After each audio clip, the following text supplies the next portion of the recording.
Hello नमस्कार साथियों, सभी का एक बार फिर से स्वागत है स्टडी विथ रवि चैनल के इस महा तांडव सीरीज में। जी हाँ दोस्तों, आज आप लोगों का एग्जाम सेटअप एग्जाम साथियों हो गया है फिजिक्स का, और बहुत ही अच्छे अच्छे क्वेश्चंस है साथियों। तो मैं ओरिजिनल क्वेश्चंस का आंसर लेके आ गया हूँ, जो आपके लिए बहुत ही महत्वपूर्ण होने वाला है, क्योंकि ये सवाल आपके सिर्फ सेटअप एग्जाम में नहीं पूछा गया है, या आपके एग्जाम के फाइनल एग्जाम में पूछा जाएगा।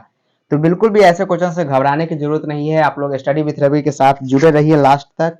और मैं आज जो भी क्वेश्चंस लेके आया हूँ साथियों, जो आपके एग्जाम में पूछा गया है, थोड़ा लेट लाया हूँ लेकिन ओरिजिनल आंसर लाया हूँ। चलिए स्टार्ट करते हैं। चैनल को आप लोग सब्सक्राइब कर लीजिए, शेयर कर दीजिएगा वीडियो को फटाफट से। तो चलिए फटाफट से ओरिजिनल आंसर की बात करते हैं। बहुत ही अच्छे अच्छे क्वेश्चंस आपके पूछे गए हैं आज की इस फिजिक्स के एग्जाम में। चलिए पहला सवाल आपके स्क्रीन के सामने ये रहा। कहता है, क्या पहला सवाल था, थोड़ा लंबा है, पीडीएफ है। कहता है, उपकरण जिसकी सहायता से किसी वस्तु आवेश की उपस्थिति तथा आवेश की प्रकृति का पता लगाया जाता है, उसे क्या कहते हैं? विद्युत रोधी, विद्युत दर्शी, या विद्युत मोटर, या आम मीटर कहते हैं। कहता है कि जिसकी सहायता से विद्युत आवेश की उपस्थिति और आवेश की प्रकृति का पता लगाया जाता है, यानी किसकी सहायता से पता लगाया जाता है, ये आपसे पूछा गया है। चार ऑप्शन आपके स्क्रीन के सामने ये रहा। चलिए बताइए फटाफट से, क्या लगा के आए हैं आप लोग आंसर इसका? जी हाँ, क्या हो जाएगा?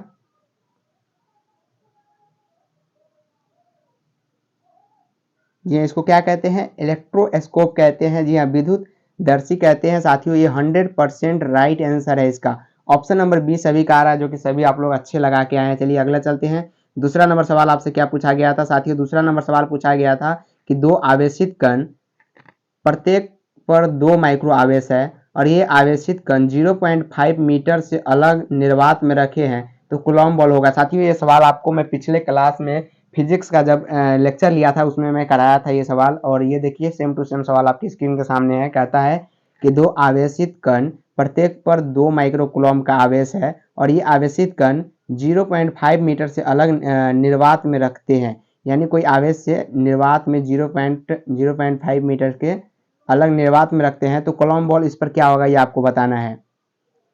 जी हाँ, इसका आंसर जान लीजिए आप लोग, 2.44 न्यूटन होगा। ऑप्शन नंबर बी इसका एकदम राइट है साथियों। ये ऑफिशियल आंसर मैं आपको बता रहा हूँ, एकदम राइट आंसर है इसका। चलिए आगे चलते हैं। 3 नंबर सवाल कहता है कि निम्नलिखित में से कौन सा चित्र एकल धनात्मक आवेश के कारण विद्युत क्षेत्र रेखाएं को दर्शाता है? एकल धनात्मक आवेश बता रहा है, तो ये सिंपल सी सवाल था साथियों। चलिए बताइए, जल्दी जल्दी बताइए आप लोग, क्या लगा के आए? जी हाँ, ऑप्शन नंबर बी जो एकदम राइट था। एकल धनात्मक के लिए ऑप्शन नंबर बी एकदम था राइट। चलिए आगे चौथा नंबर सवाल आपसे क्या पूछा गया? कहता है विद्युत फ्लक्स की विमीय सूत्र क्या होगा? जी हाँ, विद्युत फ्लक्स की विमीय सूत्र क्या होगा, ये सवाल आपसे पूछा गया है सेटअप एग्जाम में। आज के सवाल बहुत ही धांसू सवाल थे और इम्पोर्टेंट सवाल थे, और ऐसे सवाल आपके फाइनल एग्जाम में भी पूछा जा सकता है 2024 में। तो विद्युत फ्लक्स के विमीय सूत्र क्या होगा? जी हाँ, एम के पावर 1, एल के पावर 3, टी के पावर -3 और ए हो जाएगा। ये ऑप्शन नंबर बी इसका एकदम राइट है, विद्युत फ्लक्स के विमीय सूत्र। और इसे आप याद रख लें, ये फाइनल एग्जाम में भी आपसे पूछा जा सकता है। किसमें? फाइनल एग्जाम में। चलिए आगे चलते हैं। 5 नंबर सवाल आपसे क्या पूछा गया? कहता है कि विद्युत द्विध्रुव आघूर्ण के लंबवत तल किसी बिंदु पर द्विध्रुव आघूर्ण और विद्युत क्षेत्र के बीच का कोण होता है। थोड़ा लंबा क्वेश्चन इसलिए पूछा गया है ताकि आपको फाइनल एग्जाम में एकदम आसान सा क्वेश्चन पूछा जाए, क्योंकि जब आपको थ्योरी से उठा के बहुत सारे क्वेश्चन आपको दिया गया है। तो बताइए, विद्युत द्विध्रुव आघूर्ण के लंबवत तल के किसी बिंदु पर द्विध्रुव आघूर्ण का विद्युत क्षेत्र के बीच का कोण क्या होगा? जी हाँ, क्या हो जाएगा? 180 डिग्री हो जाएगा। ये 100% इसका राइट आंसर है। क्या? 180 डिग्री। चलिए आगे 6 नंबर सवाल आपके स्क्रीन के सामने ये रहा। कहता है कि स्थिर वैद्युतिकी के गॉस नियम में शामिल गॉसीय सतह की प्रकृति क्या होगी? स्थिर वैद्युतिकी के गॉस नियम में शामिल गैसियन सतह की प्रकृति क्या होगी, आपसे बताया गया है। इंग्लिश में क्या कहा है कि what is the nature of gases surface involve in gases law electrostatics. क्या हो जाएगा? इलेक्ट्रोस्टैटिक्स यानी फर्स्ट चैप्टर से ये उठाया गया है एनसीईआरटी के हिसाब से। तो स्थिर वैद्युतिकी में गॉस नियम में शामिल गॉसियन सतह की प्रकृति क्या होती है? सदिश यानी स्केलर, वेक्टर यानी सदिश होती है, ये अदिश है, ये सदिश है, चुंबकीय होती है या विद्युतीय होती है। चार ऑप्शन आपकी स्क्रीन के सामने है, फटाफट बताएंगे कि क्या होती है, आप लोग क्या लगा के आए हैं। जी हाँ, 6 नंबर सवाल ऑप्शन नंबर ये बता रही है कि अदिश राशि है, एकदम राइट है। ऑप्शन नंबर ए इसका एकदम राइट है। चलिए 7 नंबर सवाल आपके स्क्रीन के सामने कहता है विद्युत क्षेत्र ई तथा विद्युतीय विभव V के बीच संबंध है। जी हाँ, विद्युत क्षेत्र ई तथा विद्युतीय विभव V के बीच क्या संबंध है। E बराबर क्या हो जाएगा, चलिए बताइए। 7 नंबर सवाल का जवाब -dV/dr या dx भी लिख सकते हैं नीचे, ये इसका फॉर्मूला होता है। ये फॉर्मूला आप फाइनल के लिए भी एग्जाम में याद रख सकते हैं, क्योंकि ये महत्वपूर्ण फॉर्मूला है और आपके एग्जाम में डायरेक्टली ये सवाल में पूछा जा सकता है फाइनल एग्जाम में। खैर ये तो सेटअप में पूछ दिया है और निश्चित रूप से ये फाइनल में भी आपसे पूछा जाएगा, तो आप अभी से ही याद रख ले। तो ऑप्शन नंबर इसका ए एकदम राइट हो जाएगा। यहाँ पर आपको माइनस प्लस देखना है, यहाँ पे माइनस लगा है, यही इसका आंसर है। स्थिर विद्युत की ई तथा विद्युत विभव भी के बीच यही संबंध होता है, ई समानुपाती भी। ऑप्शन नंबर ए इसका एकदम राइट है। चलिए आगे 8 नंबर सवाल कहता है कि दर्शाए गए समांतर प्लेट संधारित्र पर कुल आवेश है। कितना आवेश है। समांतर प्लेट संधारित्र यहाँ से हट गया है, तो इसका राइट मैं आंसर बता देता हूँ, आप लोग क्वेश्चन से मिला लीजिएगा। दर्शाए गए समांतर प्लेट संधारित्र पर कुल आवेश कितना होता है। What is the total charge on the parallel plate capacitor shown. कितना हो जाएगा साथियों, तो ये ऑप्शन नंबर डी 0 होता है। कितना होता है, कुल आवेश संधारित्र पर कितना होता है। ये अगर कोई संधारित्र ऐसा दिया होगा तो इस पर कुल आवेश कितना होता है साथियों, 0 होता है। ये आपको पता होगा। क्यों 0 होगा साथियों, क्योंकि अंदर में माइनस अगर होगा तो ऊपर से प्लस होगा और माइनस प्लस आपस में कट जाएगा और टोटल आवेश कितना हो जाएगा, 0 हो जाएगा। ऐसा ही आपको शायद दिया होगा, आप लोग अपने क्वेश्चन से मिला लेंगे कि क्या होगा। चलिए 9 नंबर सवाल आपसे क्या पूछा कि समांतर प्लेट संधारित्र में प्लेटों के बीच जब परावैद्युत पदार्थ रखा जाता है तो उनकी धारिता क्या होती है। When is a declared substance is inserted between the plates of a parallel plate capacitor then is capacitance। यानी इसके परावैद्युत पदार्थ रखा जाता है जब उनके बीच में, तो संधारित्र की धारिता क्या होती है, घटती है यानी डिक्रीज करती है, बढ़ती है यानी इंक्रीज करती है, कोई प्रभाव नहीं पड़ता, नॉन इफेक्ट या depend on the material of the dielectric substance. क्या हो जाएगा। 9 नंबर सवाल आपसे एकदम हलवा सवाल पूछा गया साथियों। कोई भी अगर समांतर प्लेट संधारित्र है, ऐसे अगर संधारित्र है, बीच में कोई भी परावैद्युत पदार्थ जब हम रख देते हैं तो इनकी धारिता क्या होती है, बढ़ जाती है। और ये सवाल आप याद कर ले, क्योंकि 100% ये फाइनल में भी आपसे पूछा जा सकता है साथियों। बहुत सारे ऐसे सवाल पिछले साल भी पूछे गए हैं जो सेटअप एग्जाम में पूछ दिया गया था, तो बिल्कुल भी इसको मिस नहीं करेंगे। और जो भी मैं आंसर बता रहा हूँ ये ऑफिशियल आंसर है आपके लिए, कोई भी घबराने की जरूरत नहीं है। तो चलिए बताइए 10 नंबर सवाल क्या है कि वैद्युत द्विध्रुव के स्थितिज ऊर्जा अधिकतम होती है जब यह विद्युत क्षेत्र के साथ कोण बनाता है। साथियों ये सवाल हमने हाथ से प्रिंट करके लाया है, आपके जो क्वेश्चन थे उसका प्रिंट और टाइपिंग करके लाया हूँ, ताकि वो जो स्टूडेंट लेके आए थे वो बहुत सारे घस दिए थे क्वेश्चंस पे, इसलिए हमने ओरिजिनल क्वेश्चंस को यहाँ पे नहीं रखा है और टाइपिंग करके फटाफट से आपके स्क्रीन के सामने लेके आए हैं। तो फटाफट से आप लोग क्लास को एक बार शेयर कर देंगे और अपने दोस्तों के पास भी शेयर करें और चैनल को सब्सक्राइब करके वीडियो को लाइक करें और कमेंट बॉक्स में लगातार आप लोग बने रहें। साथ ही साथ मैं हर एक दिन का सॉल्यूशन आपके सामने लाऊंगा जो कि ओरिजिनल आंसर होगा। तो बताइए कि स्थिर विद्युत द्विध्रुव के स्थितिज ऊर्जा अधिकतम होती है जब यह विद्युत क्षेत्र के साथ कितना डिग्री का कोण बनाता है। कहता है dipole is the maximum when is make along with electrical field. जी हाँ, कितना हो जाएगा, पाई यानी पाई, ये आप याद रखें। चलिए और ओरिजिनल आंसर है साथियों ये। 11 नंबर सवाल आपकी स्क्रीन के सामने कहता है 1D ग्राफ जनरेटर एक यंत्र है जिसके द्वारा बनाया जाता है। चलिए 11 नंबर सवाल का जवाब आप लोग क्या लगा के आए फटाफट से कमेंट बॉक्स में बताएंगे। 1D ग्राफ जनरेटर एक यंत्र है जिसके द्वारा बनाया जाता है। साथियों ये ऑफिशियल आंसर है, जो भी स्टूडेंट नया क्लास में ज्वाइन हो रहे हैं सभी को मैं बता दे रहा हूँ, ये ऑफिशियल आंसर की है। जी हाँ, ऑफिशियल आंसर की है, इसमें कोई गलती आपको नहीं बताया जा रहा है। जो भी स्टूडेंट नए जुड़ रहे हैं, बाद में जुड़ रहे हैं, वो सभी को मैं बता देना चाहता हूँ 1D ग्राफ जनरेटर एक यंत्र है जिसके द्वारा क्या बनाया जाता है, उच्च पारा यानी हाई करंट या उच्च सीधे या उच्च विभव हाई वोल्टेज या इनमें से कोई नहीं। जी हाँ, 11 नंबर सवाल का जवाब उच्च विभव बनाया जाता है। ये ऑप्शन देख के आप लगा सकते थे। 1D ग्राफ जनरेटर एक यंत्र है जिसके द्वारा क्या बनाया जाता है, उच्च विभव वाला जनरेटर बनाया जाता है। चलिए 12 नंबर सवाल क्या आपसे पूछा गया था, कहता है संधारित्र निम्न में से किस धारा को रोकता है, यानी इंज is blocked by a capacitor. बताइए संधारित्र निम्न में से किस धारा को रोकता है, एसी डीसी, एसी और डीसी दोनों, इनमें से कोई नहीं। ये सवाल और आंसर ऑफिशियल है, जी हाँ ऑफिशियल है। संधारित्र निम्न में से किस धारा को रोकता है, ये आपको बताना है। जी हाँ डीसी को रोकता है, ऑप्शन नंबर बी इसका एकदम राइट है। संधारित्र निम्न में से किस धारा को रोकता है, डीसी यानी डायरेक्ट करंट को रोकता है। चलिए आगे चलते हैं। 13 नंबर सवाल आपकी स्क्रीन के सामने ये रहा। 13 नंबर सवाल आपसे क्या पूछा था, आज की परीक्षा में आपसे 13 नंबर सवाल क्या पूछा था, कहता है कि एक इलेक्ट्रॉनिक 1 वोल्ट तीर पर विराम से त्वरित किया जाता है, इलेक्ट्रॉन द्वारा प्रवाहित ऊर्जा कितनी होगी, 1 joule, 1.6 into 10 to the power minus 19 joule, या 10 के पावर माइनस 19 जूल, या इनमें से कोई नहीं। यह क्या हो जाएगा, 1.6 into 10 to the power minus 19 joule. Option B इसका राइट आंसर है। 100% ये सवाल का right answer option number B है। चलिए 14 नंबर सवाल आपकी स्क्रीन के सामने ये रहा, कहता है विद्युत द्विध्रुव के लंबवत तल के किसी बिंदु पर वैद्युत विभव का मान होता है। जी हाँ वैद्युत द्विध्रुव के लंबवत तल के किसी बिंदु पर वैद्युत विभव का मान कितना होता है, ये आपको बताना है। चलिए बताइए फटाफट से आप लोग क्या लगा के आए हैं इसका आंसर। वैद्युत द्विध्रुव के लंबवत तल, जी हाँ लंबवत तल की बात की है, किसी भी बिंदु पर वैद्युत विभव का मान क्या होगा ये आपको बताना है। 1/4 पाई एप्सिलॉन नॉट या शून्य, या 1/4 पाई एफ साइन नॉट क्यू बटे आर स्क्वायर, या नॉन। जी हाँ क्या लगा के आए हैं आप लोग, जल्दी जल्दी बताइए क्या लगा के आए हैं। इसके बाद केमिस्ट्री का भी आपके सामने आएगा।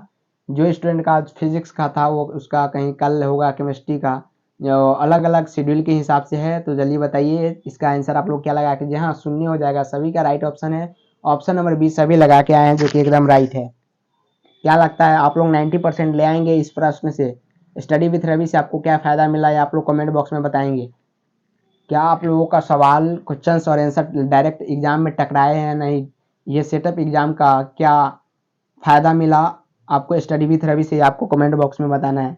तो 15 नंबर सवाल का जवाब कहता है विद्युत क्षेत्र रेखाएं जानकारी प्रदान करती है, electric field found, electric field lines provide information about.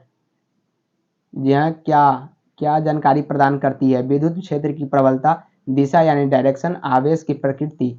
चलिए 3 ही ऑप्शन इसमें छपा पाया है क्योंकि बहुत ही फास्ट में क्वेश्चंस को छापना पड़ा है इमीडिएटली। तो चलिए 15 नंबर सवाल का जवाब बताइए आप लोग क्या लगा के आए हैं। वैद्युत क्षेत्र रेखाएं जानकारी प्रदान कराती है, जी हाँ आवेश की प्रकृति नहीं, यहाँ को 4 ऑप्शन था, ऑप्शन नंबर डी इसका आंसर होगा। आप लोग आंसर देख के लगा लेंगे, ऑप्शन नंबर डी इसका एकदम करेक्ट आंसर है। चलिए 16 नंबर सवाल आपसे क्या पूछा है कि मुक्त अक्षांश की पारगम्यता का अंतर्राष्ट्रीय एसआई मात्रक है। जी हाँ दोस्तों ये भी सवाल आपके लिए इम्पोर्टेंट हो सकता है। 1 मिनट वेट कीजिए, सवाल किधर चल गया, 1 मिनट। जी हाँ ये रहा, मुक्त स्थान की पारगम्यता के अंतर्राष्ट्रीय एसआई मात्रक क्या है आपको बताना था। Faraday, weber, centimetre square, newton metre square, या ये हो गया ऑप्शन नंबर डी। चलिए तो क्या है, ये ऑप्शन नंबर सी इसका एकदम राइट है। ऑप्शन नंबर सी साथियों एकदम राइट है। चलिए आगे देखते हैं 17 नंबर सवाल आपसे क्या पूछा गया है।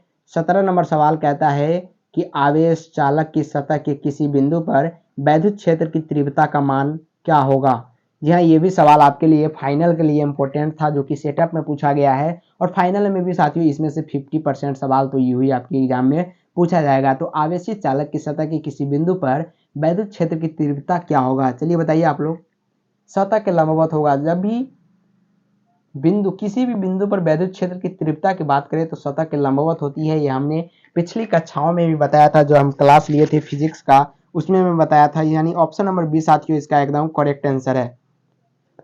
18 नंबर सवाल कहता है एक इलेक्ट्रॉनिक जिसका आवेश है को वैद्युत क्षेत्र ई में रखा जाता है, इस अनुभव किया जाने वाला बल होगा, यानी इस पर अनुभव किया जाने वाला बल क्या होगा। मान लीजिए एक इलेक्ट्रॉनिक आवेश है और इसको विद्युत क्षेत्र में रख दे, ये इलेक्ट्रॉनिक आवेश विद्युत क्षेत्र में रख दिया, ई पर रखा जाता है, तो इस पर वैद्युत क्षेत्र द्वारा किया गया कार्य, अनुभव किया गया बल क्या हो जाएगा, शून्य होगा, ई बाई ई हो जाएगा, या ये होगा। चलिए 4 ऑप्शन आपकी स्क्रीन के सामने है, आप लोग क्या लगा के आए हैं आप लोग बताइए फटाफट से। जी हाँ ई हो जाएगा, जी हाँ बड़ा का तो ई है लेकिन छोटा भी इसमें साथ आ जाता है, ये भी हमने बताया था या नहीं कमेंट बॉक्स में आप लोग बताएंगे। जितने भी स्टूडेंट 150 या 190 तक जुड़े हैं सभी जरूर बताएंगे कि इस सवाल का जवाब हमने बताया था कि नहीं पिछले कक्षाओं में। चलिए 19 नंबर सवाल आपकी स्क्रीन के सामने है, इसका आंसर आप लोग क्या लगा के जल्दी जल्दी बताएंगे।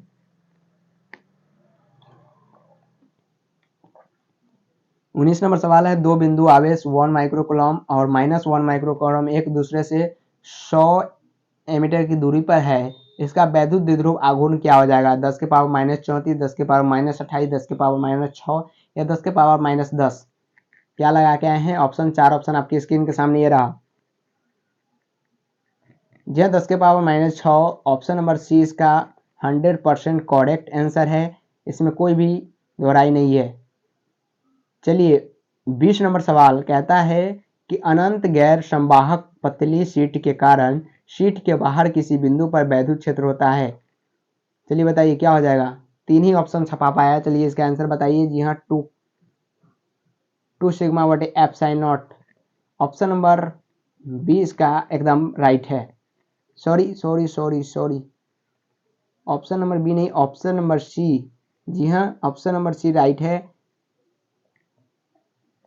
इसका ऑप्शन नंबर सी इसका एकदम राइट है। चलिए आगे 21 नंबर सवाल आपसे क्या पूछा गया था? कहता है एक गोलीय सतह के अंदर एक वैद्युत द्विध्रुव है, गोलीय सतह से गुजरने वाला कुल वैद्युत फ्लक्स है।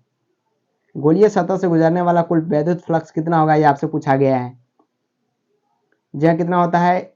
इसके एक आवेश के कारण वैद्युत फ्लक्स का 2 गुना डबल हो जाता है, ये आपको याद रखना है। 22 नंबर सवाल का क्या आंसर होगा? 1 वोल्ट समतुल्य है, ये तो हलवा सवाल था, एकदम सिंपल सवाल था।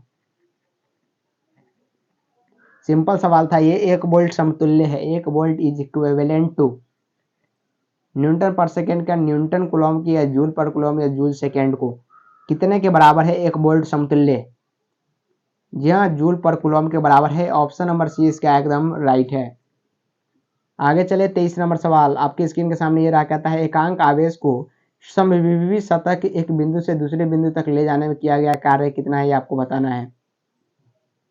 इन्फिनिटिव है, जीरो है, गैर शून्य मान है या इनमें से कोई नहीं है। एक कांक आवेश को समविभव सतह से एक बिंदु से दूसरे बिंदु तक ले जाने में किया गया कार्य कितना है? तो ये गैर शून्य मान होता है।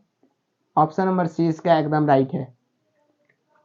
आगे 24 नंबर सवाल आपके स्क्रीन के सामने ये रहा, कहता है निम्नलिखित में से कौन सा द्विध्रुव अणु है? यह द्विध्रुव अणु इनमें से कौन है, ये आपको बताना है। O2, H2, N2 या HCl। क्या आप लोग लगा के आए हैं? कमेंट बॉक्स में फटाफट से करेंगे, और साथ ही साथ लाइक अभी तक आप लोग नहीं कर रहे हैं, लाइक करें, सब्सक्राइब करें और साथ ही साथ शेयर करना बिल्कुल भी ना भूलें। तो फटाफट से ये 3 काम एक बार फिर से आप लोग कर देंगे और क्वेश्चंस का जवाब देंगे कि क्या लगा के आए। निम्नलिखित में से कौन सा द्विध्रुवीय अणु है साथियों? तो ये N2 ऐसा अणु है जो द्विध्रुवीय होता है। ऑप्शन नंबर सी इसका सॉरी H2। 1 मिनट साथियों, यहाँ पे इसका आंसर हो जाएगा H2। H2 ऐसा अणु है जो द्विध्रुवीय होता है। ऑप्शन नंबर बी हो जाएगा, यहाँ पे ऑप्शन का गड़बड़ है, यहाँ पे ऑप्शन नंबर 20 का एकदम राइट है। 25 नंबर सवाल आया है, क्या पूछा था? कहता है कि किसी माध्यम की अपेक्षिक पैरावैद्युतता ई होता है एप्सिलॉन नॉट बटे ई नॉट, ई गुणे एप्सिलॉन नॉट, ई या नॉन। क्या हो जाएगा? किसी माध्यम की अपेक्षिक पैरावैद्युता ई क्या होता है? तो ये ऑप्शन नंबर ए होता है, जो कि ई बटे एप्सिलॉन नॉट होता है। ऑप्शन नंबर ए इसका एकदम राइट है। 26 नंबर सवाल आपसे क्या पूछा है? कहता है आवेश की बीमा होती है, आवेश की बीमा क्या होती है? 80 इनवर्स 80 स्क्वायर या 11। क्या होगा आवेश की बीमा, क्या होगा? वीवीआई सवाल साथियों, ये सवाल से पूछा गया है और ये ऐसे सवाल हमने आपको पिछले कक्षाओं में कराया था। तो आवेश की बीमा क्या होगी? ये क्या होगी? 80 होगी। क्या होगी? 80 होगी। ऑप्शन नंबर ए इसका एकदम राइट है। 27 नंबर सवाल, एक संधारित्र की धारिता क्या होगी यदि इस पर 9 कूलम का आवेश तथा 5 वोल्ट विभवांतर है? क्या हो जाएगी साथियों? 1.8 फैराडे, 4.5 फैराडे, 4 से 5 फैराडे व 8.1 फैराडे। 27 नंबर सवाल का जवाब आप लोग बताइए क्या होगा? 1.8 फैराडे होगा। धातु के लिए परावैद्युतांक नियतांक होता है, कितना होता है धातु के लिए? यह अनंत होता है, इन्फिनिटिव होता है, धातु के लिए इन्फिनिटिव होता है, ये आपको याद रखना है। 29 नंबर 1/4 एप्सिलॉन नॉट का मान होता है कितना? ये सवाल का जवाब आपको पता होगा, ये बीवीआई सवाल होता है आपके एग्जाम के लिए। तो 1/4 एप्सिलॉन नॉट का मान कितना होता है साथियों? 9 × 10⁻⁻9 होता है। ऑप्शन नंबर ए इसका एकदम राइट है। चलिए 30 नंबर, निम्न में से कौन सबसे अच्छा, यह निम्नलिखित में से कौन सबसे अच्छा कुचालक है? कौन सा हो जाएगा? जी हाँ, एबोनाइट। एबोनाइट इसका ऑप्शन नंबर डी इसका एकदम राइट था। तो साथियों टोटल के टोटल 30 ही क्वेश्चंस हमने इस क्लास में रखा है साथियों, आज की इस सोल्यूशन क्लास में, क्योंकि 30 ही क्वेश्चन छप पाया था और अभी भी छपना बाकी है, काम जारी है। अभी सभी टीम लगे हुए हैं क्वेश्चंस को तैयार करने में। तो जैसे ही क्वेश्चंस आ जाएगा फिर से मैं दूसरा क्लास जल्दी लाइव लेके आऊँगा। और जितने भी 200 स्टूडेंट जुड़े थे, दूसरा नंबर वीडियो का इंतजार आप लोग जरूर करेंगे। तो आज के लिए इतना ही। वीडियो को लाइक करें, चैनल को सब्सक्राइब करें, बेल आइकन को प्रेस करें। मिलते हैं फिर से नेक्स्ट क्लास में, तब तक के लिए जय हिंद, जय भारत, जय बिहार।